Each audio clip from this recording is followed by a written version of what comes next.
Joining me now is a man not known for sitting on the fence. He passionately opposed the invasion of Iraq, and now he feels that Hezbollah is justified in attacking Israel. The Respect MP for Bethnal Green is in our central London studio. A very good evening, good morning rather, to you, Mr. Galloway. How do you justify your support for Hezbollah and its leader, Sheikh Hassan Nasrallah? A preposterous way to introduce an item, and what a preposterous first question.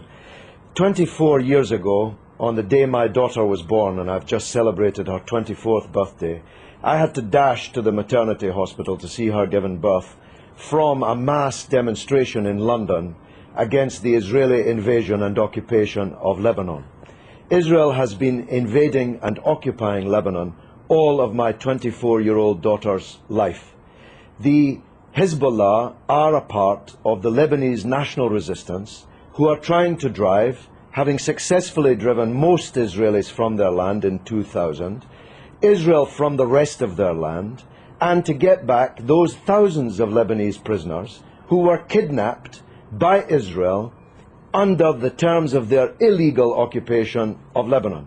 It's Israel that's invading Lebanon, it's Israel that's attacking Lebanon, not Lebanon that's attacking Israel. You've just been carrying a report of 10 Israeli soldiers on the border getting ready to invade Lebanon, and you ask us to mourn that operation as if it were some kind of war crime.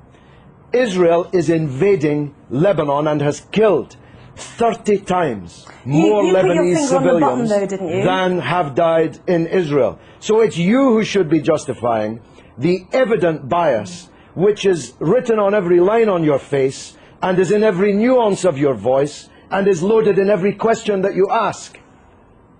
Right. You put your finger on the button, though, didn't you, when you said that Hezbollah was set up back in the 1980s in order to remove every Israeli soldier from Lebanese soil. As you said, it achieved that in 2000. No, it didn't. This is a setback. No, it didn't. It didn't. This is a key point that you're concealing from your viewers. Israel was forced out of most of the south of Lebanon in 2000.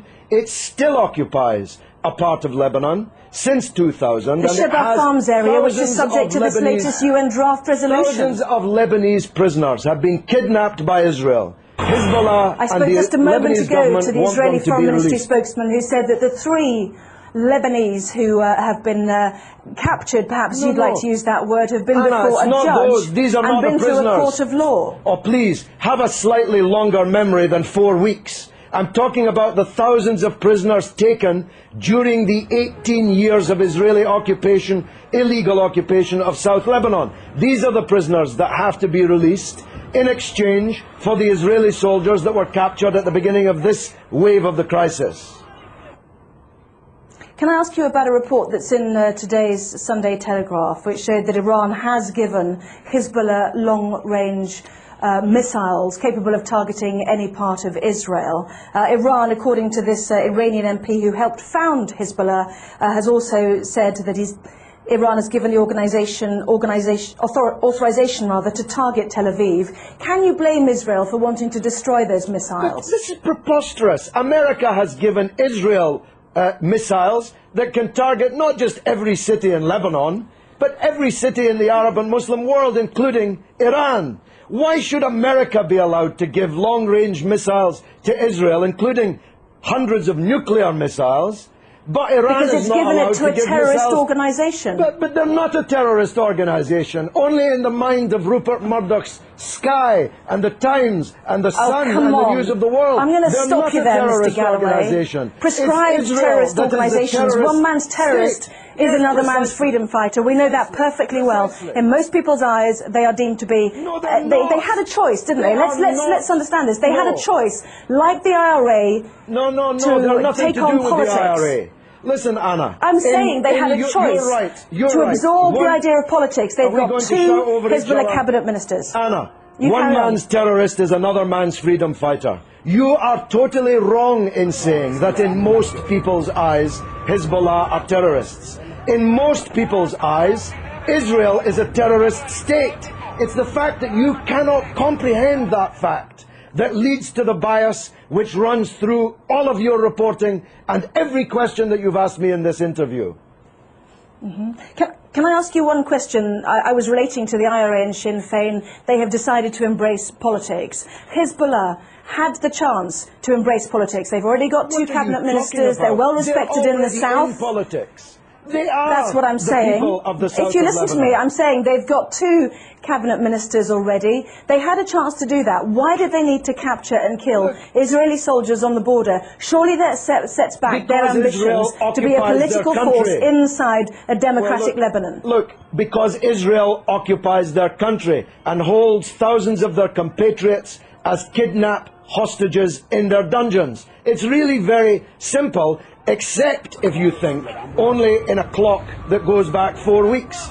If you know, and you're old enough to know better, that this origins of this conflict are not 4 weeks or 4 years or 14 years, but are decades old. You want people to think that the crisis started when the clock started ticking on Sky News. No, I don't. I don't the people in Lebanon I want know to ask you differently.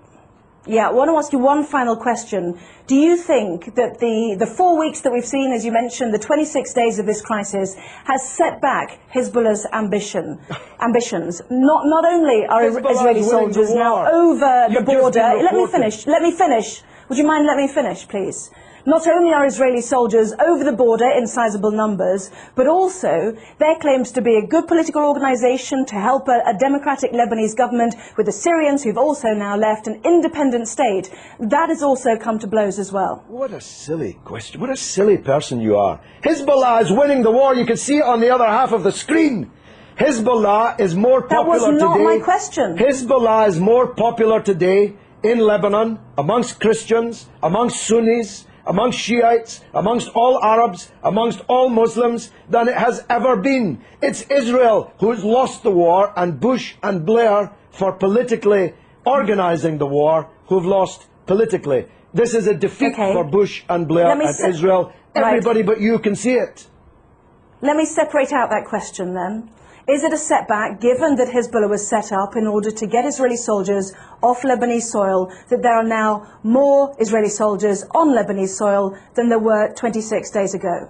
Well, they seem to be getting a bloody good hiding on the other half of the screen that I'm watching. Maybe you can't see it, but I'm watching them getting a bloody good hiding in the war. So if that's a success, I'm not sure what a failure would look like. The reality is that this conflict will go on. The United Nations resolution solves nothing, gives Lebanon nothing, gives the prisoners in Israeli dungeons nothing, and as Anne Clewid, my erstwhile colleague, was just saying, Israel has just kidnapped even more Palestinian politicians, cabinet ministers, members of parliament, and thousands of others held in Israeli dungeons, and this war will continue until the overall settlement is reached. That settlement must mean Israeli withdrawal from all occupied territory that it currently holds since the war in 1967, the release of all political prisoners, and a state for the Palestinians with East Jerusalem as its capital. No justice, no peace. You're not going out of business as a newscaster in Jerusalem anytime soon, believe me. Well, as usual, you have prompted a huge email response, both for and against you, Mr. Galloway, so we'll leave it there. I have to say that some people might find it offensive when more families are mourning their dead to hear you say that it was a bloody good hiding. So you don't give a damn. You don't even know about the Palestinian families. You don't even know that they exist. Tell me the name of one member of the 7 members of the same family slaughtered on the beach in Gaza by an Israeli warship. You don't even know their name, but you know the name of every Israeli soldier who's been taken prisoner in this conflict, because you believe, whether you know it or not, that Israeli blood is more valuable than the blood of Lebanese or Palestinians. That's the truth, and the discerning of your viewers already know it.